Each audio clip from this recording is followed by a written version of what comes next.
আমরা দীর্ঘদিন আমাদের সহকারী সচিব, সিনিয়র সহকারী সচিব, উপসচিব এবং যুগ্ম সচিব পদে পদোন্নতি পাওয়ার জন্য সচিব, জনপ্রশাসন মন্ত্রণালয় এপিডি স্যার সহ জনপ্রশাসন মন্ত্রণালয়ের বিভিন্ন সংশ্লিষ্ট শাখায় যোগাযোগ অব্যাহত রেখেছি এবং এই কমিটি গঠনের পিছনে আমার সচিবালয়ের অফিসাররা, বিশেষ করে এওপিও সব আমাদের সাথে সবাই এই আলোচনার টেবিলে ছিলেন। আজ কতদিন ধরে আমরা পরিশ্রম করেছি, সেই পরিশ্রমের ফসল আজকে আমরা একটা সুন্দর কমিটি পেয়েছি। এখন আমরা আমাদের আশা থাকবে যে এই কমিটি দ্রুত বৈঠক করে আমরা যেই পদগুলি পাওনা আছে, ন্যায্য অধিকার আমাদের যে আছে, আমাদের যে সংরক্ষণের যে আদেশের পদগুলি 1992 সালের পর থেকে যে আমরা প্রাপ্ত, সেই তালিকা আমরা জনপ্রশাসন মন্ত্রণালয়ে জমা দিয়েছি। আমরা আশা করব যে সেই মোতাবেক দ্রুত আমরা আমাদের পদগুলি পেয়ে যাব। তাতে সচিবালয়ে চাকরি বিধিমালা 2014 আওতায় যে সকল কর্মচারীরা আছেন, চতুর্থ, তৃতীয়, দ্বিতীয়, প্রথম শ্রেণী, সকলেই এই আদেশের ফলে, এই সুপারিশের ফলে এবং এই দাবি বাস্তবায়ন হলে সবাই এই সুফল পাবেন, এই সুফলটা পাবেন।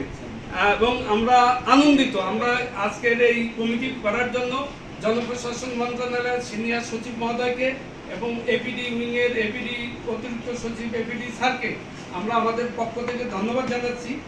আমাদের সচিবালয় সবাই স্তরের কর্মকর্তা কর্মচারীদের পক্ষ থেকে স্যারদেরকে ধন্যবাদ জানাচ্ছি এবং জনপ্রশাসন সচিব মহোদয়ের চেষ্টায় এবং এপিডি স্যারের চেষ্টায়, তাদের আন্তরিকতার ফসলই এইটা।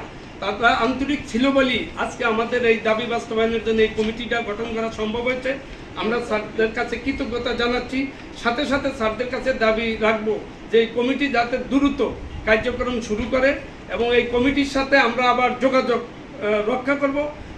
রক্ষা করে আমাদের যে ন্যায্য পাওনাটা, আমাদের সেই ন্যায্য পাওনাটা আমরা দ্রুত নিয়ে আসবো এবং সেই মোতাবেক আমাদের পদ সংরক্ষণ হলে আমি আশা করব মন্ত্রণালয়ের সিনিয়র সহকারী সচিবেরা উপসচিব হবে, সহকারী সচিবেরা সিনিয়র সহকারী সচিব হবে, আমাদের এওপিও সাহেবেরা সহকারী সচিব হবে, তারপরে তৃতীয় শ্রেণীর কর্মচারীরা এওপিও হবে, চতুর্থ শ্রেণীর কর্মচারীরা আমাদের তৃতীয় শ্রেণী হবে।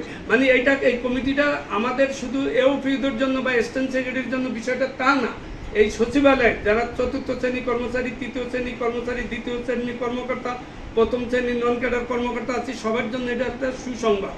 এবং এই কমিটির ফলাফলে আমাদেরকে প্রায়, আমরা আশাবাদী, প্রায় 4টা গ্রুপ মিলে আমাদের প্রায় 1200 থেকে 1500 কর্মকর্তা কর্মচারী পদোন্নতি পাবে। এই প্রত্যাশা আমাদের জনপ্রশাসনের কাছে থাকবে।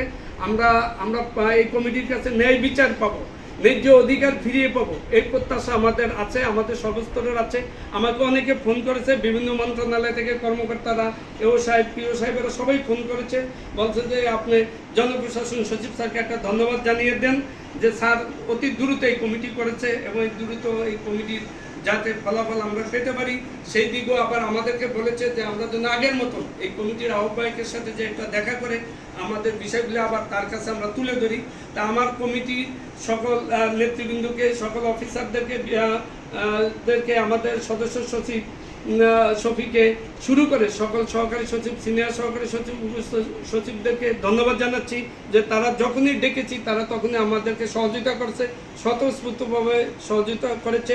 এবং এই সাফল্য কোনো ব্যক্তির না, এই সাফল্য হলো আমাদের সচিবালয়ের সর্বস্তরের কর্মকর্তা কর্মচারীদের।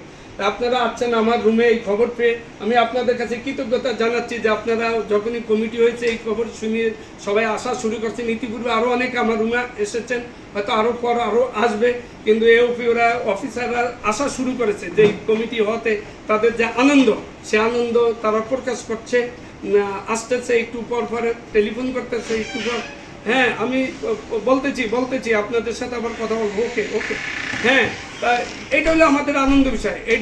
এই কথাগুলো যখন বলার সুযোগ পাইছি, যাদের কারণে সেই বীর শহীদদের প্রতি, সেই ছাত্র নেতাদের প্রতি তাদের প্রতিও আমাদের শ্রদ্ধা রয়েছে, আমাদের বর্তমান সরকারের প্রতিও আমাদের শ্রদ্ধা রয়েছে, কৃতজ্ঞতা রয়েছে।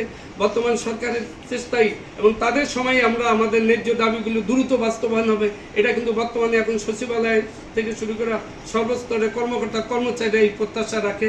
তা আপনারা আমার রুমে আছেন, আমি খুশি হয়েছি যে আপনারা জানতে চেয়েছেন বা আপনারা খুশি হয়েছেন এই কমিটির পর গঠনের জন্য। এই জন্য আপনাদের কাছে আমি কৃতজ্ঞতা জানিয়ে এবং আগামী দিনে কাজ যখন হবে, যখন জনপ্রশাসনে যেতে হবে, অর্থ মন্ত্রণালয়ে যেতে হবে, কমিটির সদস্যদের কাছে যেতে হবে, তখন সবাই আগের মতো ঐক্যবদ্ধভাবে যাব এবং একাত্রে কাজ করবো, একাত্র দাবি আনবো। আবারও জনপ্রশাসন সচিব মহোদয়কে, এপিডি স্যারকে ধন্যবাদ জানিয়ে, সংশ্লিষ্ট অফিসারদেরকে ধন্যবাদ জানিয়ে, মন্ত্রণালয়ের সংশ্লিষ্ট কর্মকর্তা কর্মচারীদেরকে ধন্যবাদ জানিয়ে আমি আমার বক্তব্য এখানে শেষ করছি। আপনাদেরকেও ধন্যবাদ। আসসালামু আলাইকুম।